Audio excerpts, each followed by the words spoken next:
They say 8 spiders crawl into our mouth while we sleep every year.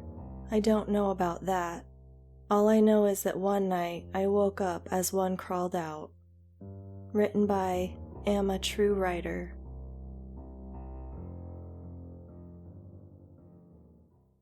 It was 3:30 in the morning when I woke up to a weird tickling sensation in my gums. I was still pretty dazed, so I just tried to shut my eyes again and drift off. But I couldn't. I thought I'd just imagined it, but by now there was a tangible sense of movement in my mouth.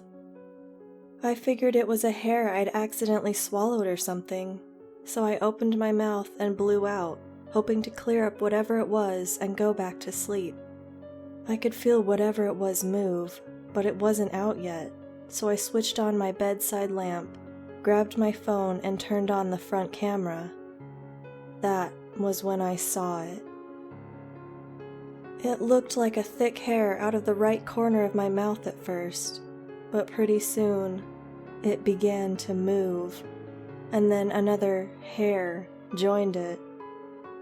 I froze in shock as it slowly moved out, stepping onto my cheek.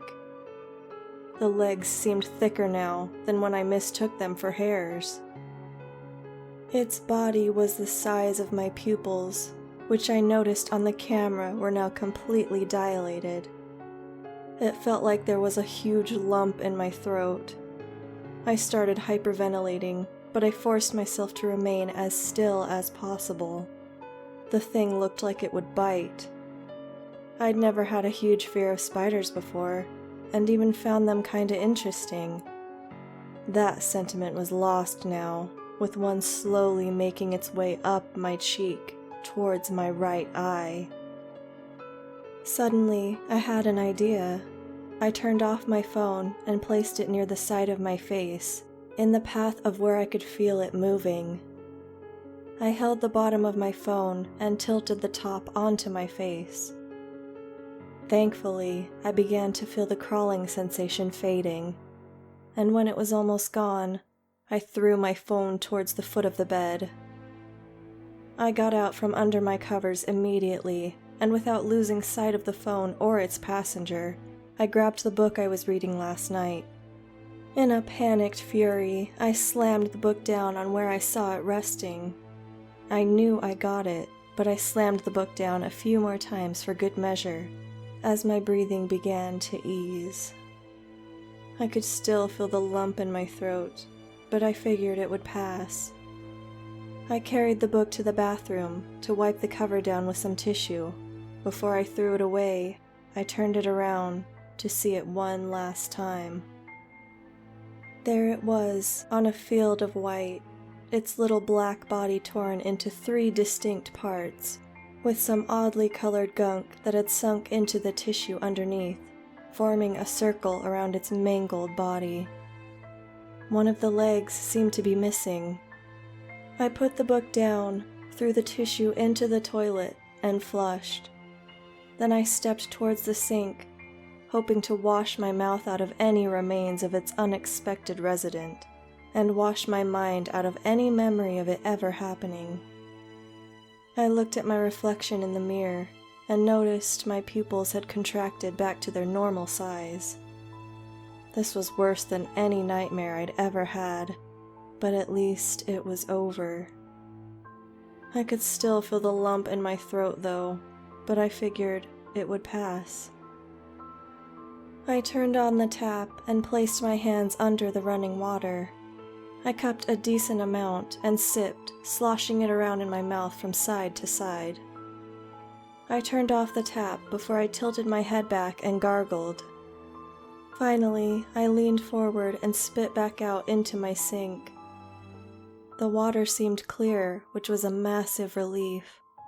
I let out a huge sigh and was about to turn when I noticed the tiniest clump of something in my sink, almost camouflaged against its ceramic background. There was that lump again. I leaned down to inspect it, wondering what was going on. It didn't look like any part of a spider. It was almost translucent, and seemed to have a vaguely fibrous surface. That was when it clicked. I started breathing heavily again as I looked up to face my own reflection. My pupils grew larger than before as I opened my mouth as wide as I could.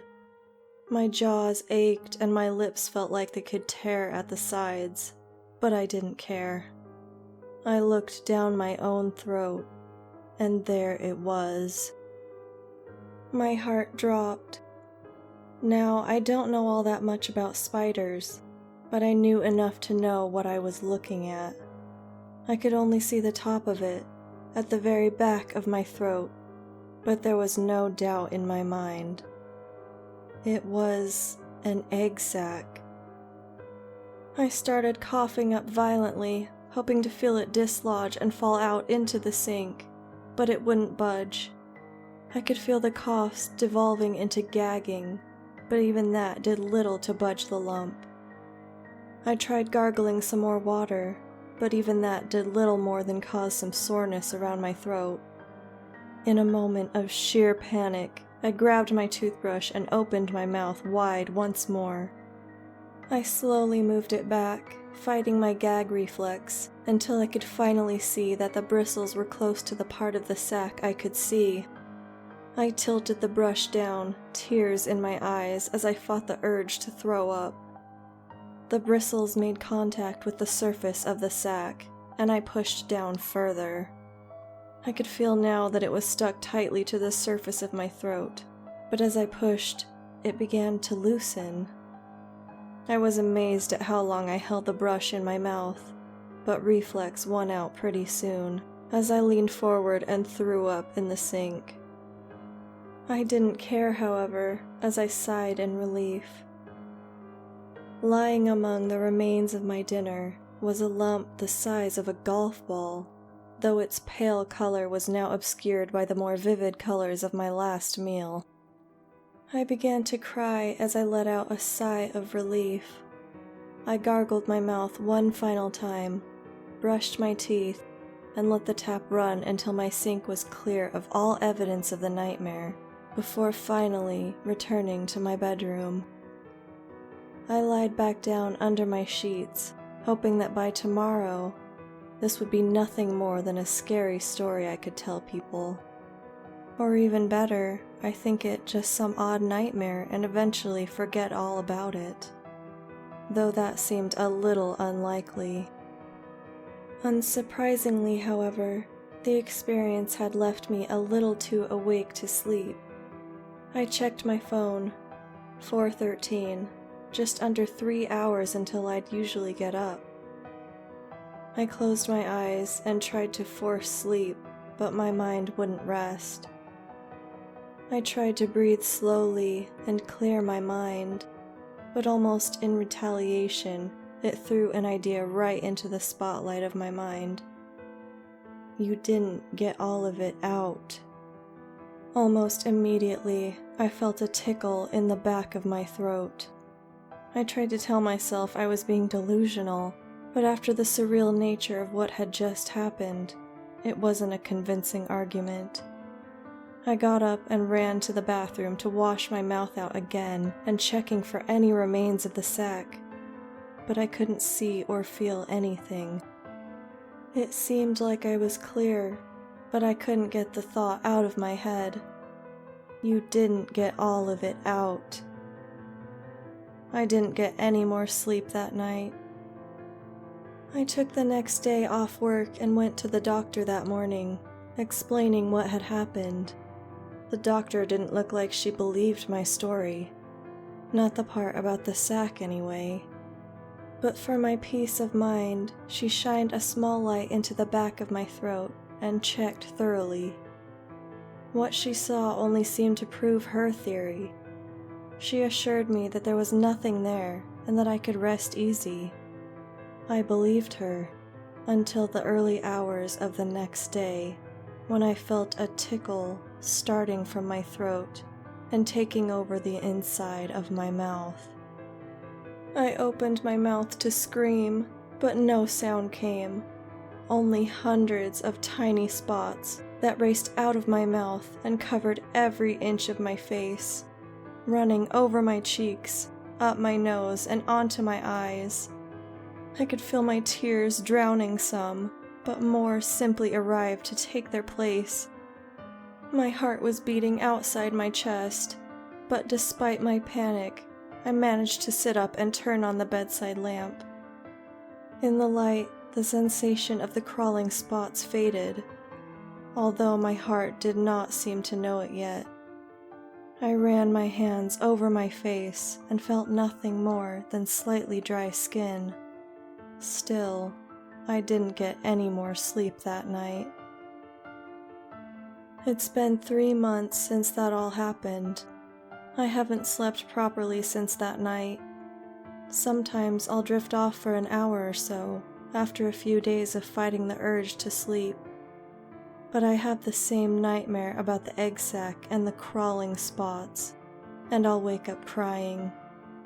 I got fired for poor performance. That's what they said, but I know it was because of that time when I drifted off at my table and woke up screaming, "Get them off! Get them off!" I don't blame them. I went to the doctor again, and she prescribed me some pills to help me sleep, but they don't stop the nightmares. I tried explaining about the spiders, but she just told me they weren't real and referred me to a therapist. If I'm honest, I don't really know what's real anymore. Sometimes I'll think back to that night about how I crushed the mother under a book and washed her children down the sink. I might have killed those spiders, but they've destroyed me.